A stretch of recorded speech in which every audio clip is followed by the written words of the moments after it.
I'm out here at LACR. It's popping. There's a ton of people coming here today. Let's go over what happened last week in the motocross industry. So to get started, we're going to be talking about the 250 class. Now, if you remember anything about the 250 East last year, 2016, most of those riders are now in the 250 West in 2017. You have Jeremy Martin, Justin Hill, Shane McElrath, Martin Davalos. Malcolm Stewart is moving up to the 450 class, and he hasn't been racing so far. Some say that he might show up at Anaheim 2, racing in the 450 class, but until we see that, we don't know. Obviously, the big story was Shane McElrath. He got his first win in Supercross. Very good victory for him. He's worked long and hard for it, and a good way to start the season off for the Troy Elite Designs Red Bull KTM team. Other notables, Martin Davalos did very good, kept a lot of pressure on Shane McElrath. Aaron Plessinger would round off the podium. Justin Hill did pretty good for the first time being back with the Monster Energy Pro Circuit Kawasaki team. Unfortunately, his teammate Austin Forkner did not do so good. Austin Forkner was running about the same pace as Justin Hill, but unfortunately he sustained a crash in the rhythm section and had to work his way back up to 8th position. Good ride from the rookie. We look forward to seeing more from him the rest of the season. Let's talk about the 450 class. Ken Roczen downright smoked everybody. He pulled a big lead early on.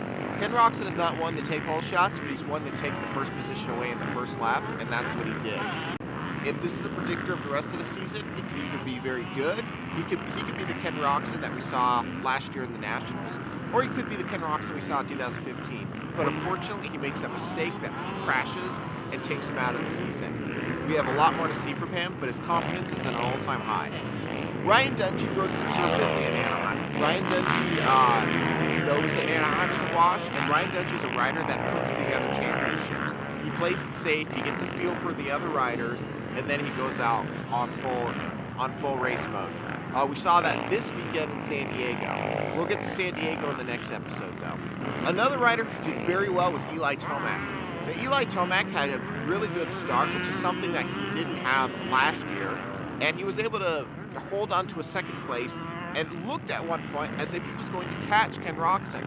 But unfortunately, he got a case of arm pump mid-race and was forced to back down. This caused him to lose several positions to Ryan Dungey, to Marvin Musquin, and ultimately to Jason Anderson. Jason Anderson would get 4th, Musquin would make the podium. Marvin Musquin did very good, considering how last year he didn't do that well on the West Coast. The start of his 2016 season was slow. It really picked up once he got to Texas, and when he got to Santa Clara, an injury kind of forced him to tone his riding back down. Trey Canard, unfortunately, a crash took him out. He injured his shoulder. He didn't race this weekend either. Chad Reed broke his water pump battling with Weston Pike.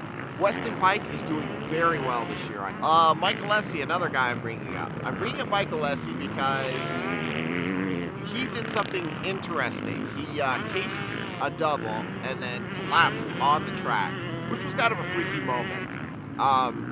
He didn't race this weekend in San Diego. I don't know if he'll race next weekend, but apparently when he cased the double, he hit his stomach and his chest against his handlebars and got the wind knocked out of him. Another good rider is Davey Millsaps. Now, Davey Millsaps does not have the endurance to stick it with the top 5, top 6.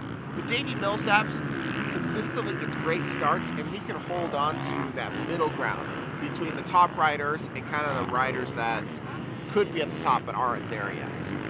Davey Millsaps started in 5th position. He was able to hold on to a 7th after being passed by a few riders.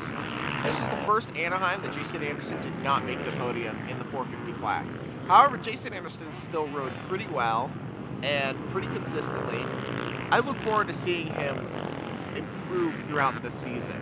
I think that Jason Anderson has the discipline to get better. Let's move on to Arena Cross. Arena Cross, I'm going to keep this short and sweet. Jace Owen beats out the 2016 champion Gavin Faith. Matthew Gorky gets 3rd, Ben LeMay gets 4th, and Jacob Hayes gets 5th.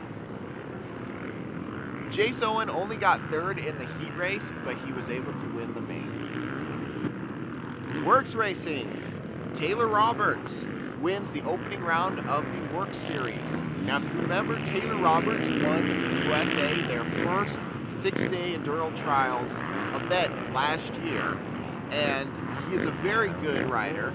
He's part of the Red Bull KTM Troy Lee Designs team. Instead of a video of the week, I'm going to give you a photo of the week. Now, this is a photo of J-Mart back years ago, back when he was a chubby little kid. And I'm going to tell you right now, look at where he's at right now. I know his 2017 Supercross season has not started out ideally, but one thing to note, J-Mart is a two-time AMA Lucas Oil Outdoors National Champion.